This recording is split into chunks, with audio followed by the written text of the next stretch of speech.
Hi, I'm Fred. And I'm Sarah, aka the Paris Quiz Mistress. We're two friends addicted to trivia, and we're rewatching Alias. But this is not an Alias podcast. Hello, everybody, and welcome back to Not an Alias Podcast. Welcome back, everybody. Hello, Sarah. Hey. So, episode 16. Ooh, it's ramping up. The temperature is rising. Oh, it's the episode called Firebomb. Are you ready to give us a little recap in no more than a minute? I'm going to try, but this is so much. This is dense. All right. Whenever you're ready. And go. Sydney drives Sloan out of the bank in a Ford Focus. Sark helps him escape. Then they have a hockey date where Sydney likes the Zamboni best. Sydney's home is bugged. Sloan visits an extremely Middle Eastern location. Then Francie's acting weird. Sydney asks Dixon to help. And he says no. Will goes to the CIA and one-ups some Harvard guys with some very basic open source investigation techniques. Then they go for the ex-wife in Mexico City, and a lot of other things happen, but basically there is a lot of spontaneous human combustion, which is sad. Very sad. The tragic. Very. All right. Thank you for this very efficient recap of that crazy hour of television. I miss so many things, but who cares? Definitely not us, because this is not an Alias podcast. Not. What do you think your quiz is about? I hope it's about Mexico City. Oh, because it's your favorite city? I like it a lot. Okay. Well, it's not. Okay. It's actually about an element you've mentioned previously that turns out to be what inspired my quiz. Do you want to take another guess? Very Middle Eastern locations? No, it's that Ford Focus. Oh, indeed. Okay. Now I see Fords everywhere. So much so that I wrote a quiz about Fords. Did you now? I did. Yes. The Ford Focus was very noticeable, front and center. Is this type of product placement still on TV? Do we still do this? Probably. Yeah, so are you ready for your quiz about Fords? Yes. Question 1. The inventor and businessman Henry Ford is portrayed as a godlike figure in the distant future of which classic science fiction book? First published in 1932. In the novel, Fordism and mass production are key concepts applied to biology, and the calendar years are marked AF, meaning after Ford. Something like slightly futuristic. I mean, very futuristic for the 1930s. A lot of biological mass production. It's not 1984, is it? No. That was published in 49, maybe? Yeah, I think it was already like sensing communism and stuff, so it was like, no Vlang. I think, I think it's later years. I think it's Cold War. All I can think of is something like Jules Verne, but I think 32 is too late for that. So it's a British novel, and it talks a lot about different classes of human beings and humans being made in factories and laboratories, and there's no more sex, everybody's on drugs. I have no idea. Aldous Huxley. Oh, is it a Brave New World? Yes, it is. Ah. Yes, it is, with Fordism, and they all revered the industrial genius that led the great technological change that allowed them to make babies in little tubes. Here we are. Question 2. What fictional character lives in disguise among human beings, but eventually reveals his true identity as an alien journalist working for the Hitchhiker's Guide to the Galaxy to Arthur Dent when the Earth gets destroyed at the start of the novel. So that would be Ford Prefect. Yes, it is. Which he thought was a normal name. That's why he chose it. A lot of really good insights about humans from Ford. You know, I've never read the book. So you could read, listen, or watch because it is originally a radio show. Oh, yeah. Then adapted into a series of novels. Then a TV show, which is fabulous. And the film we don't talk about. That's what I've heard, yeah. Yeah. Mm-hmm. Well done. Question 3. After earning a degree in architecture and starting his career in the U.S. in the 1980s, Tom Ford moved to Milan and became the chief designer for the women's ready-to-wear collection of what brand? He rapidly rose through the ranks and became creative director in 1994. Tom Ford, Italian fashion house. I'm not going to be able to solve this other than naming Italian fashion brands. Okay. So, Gucci? Yes. Okay. He was... did you watch the movie House of Gucci? No, I will. I need it to be on a plane is what needs to happen. But I wondered if you might have watched it because... Gaga? But yeah, Tom Ford working for Gucci in the 90s in Milan. Well done. Question 4. In the 1992 movie Patriot Games and the 1994 movie Clear and Present Danger, Harrison Ford portrayed which fictional spy that first appeared in the 1984 novel The Hunt for Red October? Other actors who have played the role are Alec Baldwin, John Krasinski, and Ben Affleck. Fictional spy. Mm-hmm. Played by Harrison Ford. Oh, the only person I can think of is Benedict Arnold. But that's not fictional. Who's that person? No, he was a real person. Okay. He was like a traitor during the U.S. War of Independence. Oh, yeah. Spying on the colonies. Yeah, no. To the British. No, so fictional spy. I mean, Hunt for Red October, Patriot Games. Clear and Present Danger. There's also The Sum of All Fears. The novels were written by Tom Clancy. Does that...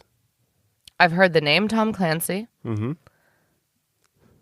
I know that he's very rich because of video games. And you chose to turn your back anytime you heard the name. All right, do you want me to give it to you? Please. It's Jack Ryan. Does that ring a distant bell? That's 2 names. That you've heard before. That I might have heard them together, yes. Mm-hmm. All right. Final question of the quiz.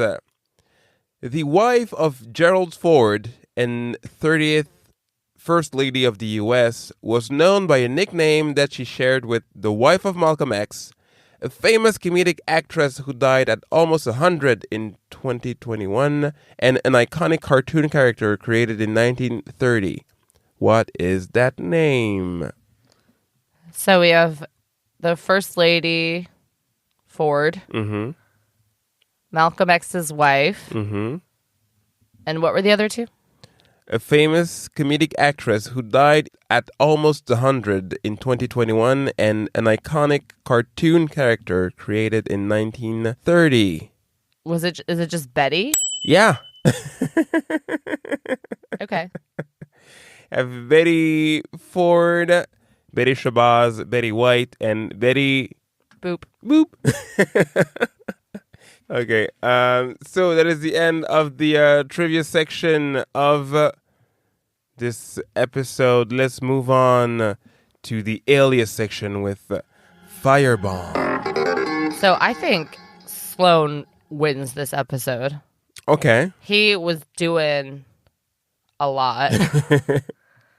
The amazing thing for me was how he was just a master manipulator of this guy in Afghanistan, Mm-hmm. where he flatters him to get exactly what he wants, and it's like a big shock at the end. Mm-hmm. When he breaks the our hat. Yeah, the artifact, and he finds the missing Rambaldi page inside. No, and then the gift that he brought the guy. Did you look into this at all? Oh no, the poet warrior. Was it a pen? I forget exactly what the gift was, but it belonged to Kushal Khan Katak, who was a real dude. I figured it was a real figure. That it wouldn't just make up the uniter of the people of Afghanistan thing out of nowhere. I mean, I would not put that past them. I mean, that is true. But I don't know, it felt real this time. Definitely, he was definitely the winner of this episode. Yeah, also his plan, I mean, technically worked out because the weapon worked horribly, but it worked. Yeah. I have to say the initial effect of the bomb, so to explain, it's a weapon that makes people combust spontaneously. I mean, I guess it's not spontaneously. Yeah, exactly. It makes people combust. It makes people catch on fire and burn up in like a second. Turns out it's microwaves. How do they work? Who knows? It makes people burn. But the initial effect when the woman gets up from the bench, because it's in the church, she wakes up, she gets up from the bench, and then she starts twirling her arms because she's on fire. It was a bit funny. It was a bit silly. At first, it was just like bad comedy. Although they were burned to a crisp, later, while they were on fire, it was a bit, whoa, we're on fire in a church. And I was like, all right, why not? But yeah, good thing they, got the weapon. Yes. So it will never be used again. Sadly, for entertainment. Wait, it will never be used again? Because the CIA has it. Oh. Yeah. Dixon came back. Yeah. Dixon had a change of heart. Came back to save her kneecap. Oh, yeah. Before it was busted. That one stayed with me too, all these years.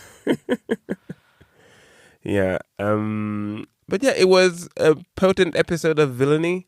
One thing that disappointed me is when Sydney goes to Mexico to rescue the ex-wife, and she has that wonderful old lady disguise with the pearls and the dress. Yeah.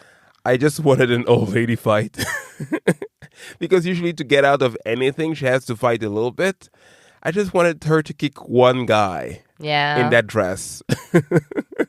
She punched out the ex-wife though. Oh yeah, technically. Who just wanders in to the church. Yeah. Nothing's happening. Mm-hmm. Like there was a terrorist evacuation, and then nobody's there. And we're just, okay, here we are. Yeah, like the body count, I think they say 62 people. I mean, it's high. And yes, Fords. Yeah, I mean, you noticed. You mentioned it the last episode, and yeah, it's very noticeable, the Ford part. And the rescue attempt was not too bad. The way they got Sloan out of that Ford with the moving van next to the Ford, going at the same speed, and then they just punched out the door and grabbed Sloan's stunt double out of that car. That was great. I want to know the dollar amounts and the fine print of this contract, because I think they probably said only good guys can drive Fords.